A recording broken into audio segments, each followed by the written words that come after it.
Hello viewers, welcome back to our channel. আশা কৰো আপোনালোক সবাই ভালে আছে। সো আজি মই আপোনালোকৰ কাৰণে যোৰহাট এলপি কাট অফ 4500 কিমান যাব পাৰে এটো আলোচনা কৰিবলৈ আহিছো।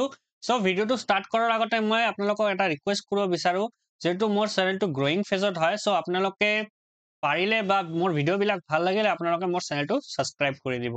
সো বলক আমি ভিডিওটো স্টাৰ্ট কৰো। ফাৰ্স্ট আমাৰ আছে যে 5550 টা পোষ্টৰ যোৰহাট ডিস্ট্ৰিক্টৰ এলপিৰ ক্ষেত্ৰত ইউআৰ পোষ্ট আছিল কিমান 78 ভালেই পোষ্ট আছিল। সো ইয়াতে আমাৰ final merit list cut off কিমান গৈছিল 61.398। আশা কৰো আপোনালোকে বুজি আছে যে 5550 টা পোষ্টৰ যোৰহাট ডিস্ট্ৰিক্টৰ এলপি কাট অফ ইউআৰৰ ক্ষেত্ৰত কিমান গৈছিল, পোষ্ট আছিল 78 আৰু ফাইনাল কাট অফ গৈছিল কিমান 61.393, মানে ভালেই কমিছিল। ইয়াৰ পিছত আমাৰ final cut off UR women reservation কিমান গৈছিল 65.410। সৰি, তো আপোনালোকে গোটেইবিলাক ডিস্ট্ৰিক্টত দেখিব যে আমাৰ ওমেন ৰিজাৰ্ভেশ্যন যেটো আছে গোটেইবিলাক ডিস্ট্ৰিক্টত কি হৈছে বাঢ়িছে, কমা নাই হা, পইণ্টত হলেও বাঢ়িছে বা 1-2 নম্বৰ হলেও বাঢ়ি গৈছে গোটেইবিলাক ডিস্ট্ৰিক্টত। ইয়াৰ পিছত তেনেহলে আমি 4500 কিমান যাব পাৰে এটা আলোচনা কৰি লওঁ। 4500 যোৰহাট ডিস্ট্ৰিক্ট এলপি পোষ্ট আছে কিমান 78, ঠিক আছে, কমি গৈছে পোষ্টটো। তো আমি এক্সপেক্টেড ফাইনাল কাট অফ ক'ব পাৰো কিমান যাব পাৰে 62 to 63। So final cut off ইয়াৰ ভিতৰতে আপোনালোকে দেখিবলৈ পাব, যদি কোনোবা ষ্টুডেণ্ট 62 to 63 ভিতৰত আছে আপোনালোকে চিয়ৰ হৈ যায় যে আপোনালোকে চাকৰিটো পাবলৈ সক্ষম হ'ব। ইয়াৰ পিছত আমাৰ 5550 টা পোষ্টৰ যোৰহাট ডিস্ট্ৰিক্টৰ ওবিচিৰ পোষ্ট নাছিল, তো কাট অফ দিয়াটো সম্ভৱেই নহয় যেহেতু পোষ্ট নাই। ওমেন ৰিজাৰ্ভেশ্যনৰ পোষ্ট নাছিল ওবিচিৰ ক্ষেত্ৰত, এইটো কি আছে এনে, বুজি পাইছে। সো 4500 ডিসকাস কৰি লওঁ তেনেহলে।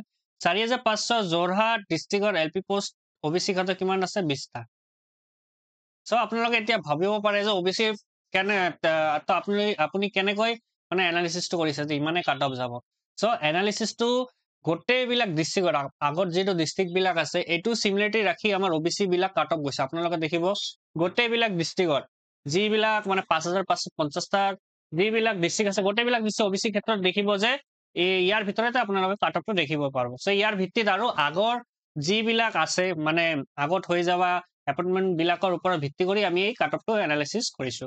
সো 4500 কিমান যাব পাৰে ওবিচিৰ ক্ষেত্ৰত পোষ্ট যেটো 20টা আছে মাত্ৰ, তো কাট অফ যাব পাৰে 62 to 61, এইটো ফাইনাল কাট অফ হয় হা, ঠিক আছে। ইয়াৰ পিছত আমাৰ আছে 5550 টা পোষ্টৰ এসসি সৰি, তো ইয়াতো পোষ্ট নাছিল, ঠিক আছে। তেতিয়াহ'লে 4500 টো ডিসকাস কৰি লওঁ। 4500 যোৰহাট ডিস্ট্ৰিক্টৰ এলপিৰ পোষ্টৰ কিমান আছে, এলপিৰ ক্ষেত্ৰৰ এসসি পোষ্ট 9টা মান আছিল, ঠিক আছে। সো ইয়াতে এক্সপেক্টেড কাট অফ আমি ক'ব পাৰো 4500 57 to 58 এৰ ভিতৰত আপোনালোকে দেখিবলৈ পাব, ইয়াৰ ভিতৰতে আপোনালোকৰ থাকিব। ইয়াৰ পিছত আমাৰ কি আছে 5550 টা পোষ্টৰ এসটিপি মানে এসটি প্লেন, এইটোৰো পোষ্ট নাছিল হা, কাট অফ দিয়াটো সম্ভৱ নহয়।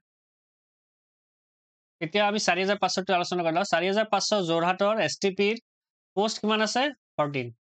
সো ইয়াত আমি এক্সপেক্টেড কাট অফ ক'ব পাৰো 4500 কিমান 55 to 56 ইয়াৰ ভিতৰত আপোনালোকে দেখিবলৈ পাব, আৰু যদি ষ্টুডেন্ট নাথাকে আৰু কাট অফ কমি যাব পাৰে, ঠিক আছে। ইয়াৰ পিছত আমাৰ আছে যে 5550 টা পোষ্ট যোৰহাট ডিস্ট্ৰিক্টৰ টি ট্ৰাইবছ পোষ্ট কিমান আছিল 21, আৰু ইয়াতে ফাইনাল কাট অফটো কিমান গৈছিল 56.478। টি ট্ৰাইবছৰ পোষ্ট আছিল হা 21 আৰু কাট অফ গৈছিল কিমান ফাইনাল 56.474। তেনেহলে আমি 4500 টো ডিসকাস কৰি লওঁ। 4500 যোৰহাট ডিস্ট্ৰিক্টৰ টি ট্ৰাইবছৰ পোষ্ট আছে মাত্ৰ 10টা, তো আমি এক্সপেক্টেড কাট অফ ক'ব পাৰো 4500 যেটো 56 to 58, আৰু ষ্টুডেন্ট নাথাকিলে ইয়াৰ পৰা আৰু কমি যাব পাৰে যে 54 53 হ'ব পাৰে যদি ষ্টুডেন্ট নাথাকে টি ট্ৰাইবছৰ ক্ষেত্ৰত। ইয়াৰ পিছত আমাৰ আছে যে 5550 টা পোষ্ট যোৰহাট ডিস্ট্ৰিক্টৰ পিডব্লিউডি কিমান পোষ্ট আছিল 17 টা পোষ্ট আছিল। সো ইয়াতে ফাইনাল কাট অফ কিমান গৈছিল 56.874, ভালেই গৈছিল। তো 4500 টো ডিসকাস কৰি লওঁ। 4500 যোৰহাট ডিস্ট্ৰিক্টৰ এলপি টি ট্ৰাইবছৰ পোষ্ট আছে মাত্ৰ 4টা, তো আমি এক্সপেক্টেড কাট অফ ক'ব পাৰো 4500 ক্ষেত্ৰত কিমান যাব পাৰে 56 to 58, যদি ইয়াৰ ভিতৰত মানে আপোনালোকৰ মাৰ্কবিলাক থাকে আপোনালোকৰ চাকৰি পাবলৈ সক্ষম হ'ব। চ' আজিৰ ভিডিঅ'টো এইটোৱে আছিল। লাষ্টলৈকে আপোনালোকে যদি মোৰ ভিডিঅ'টো ভাল লাগে আপোনালোকে মোৰ চেনেলটো লাইক কৰিব, শ্বেয়াৰ কৰিব আৰু ছাবস্ক্ৰাইব কৰিব। আৰু মনত ৰাখিব যদি ভিডিঅ'টো ভাল লাগে আপোনালোকে এটা লাইক কৰি দিব, কমেন্ট কৰি দিব আৰু চেনেলটো ছাবস্ক্ৰাইব কৰি দিব। Thank U.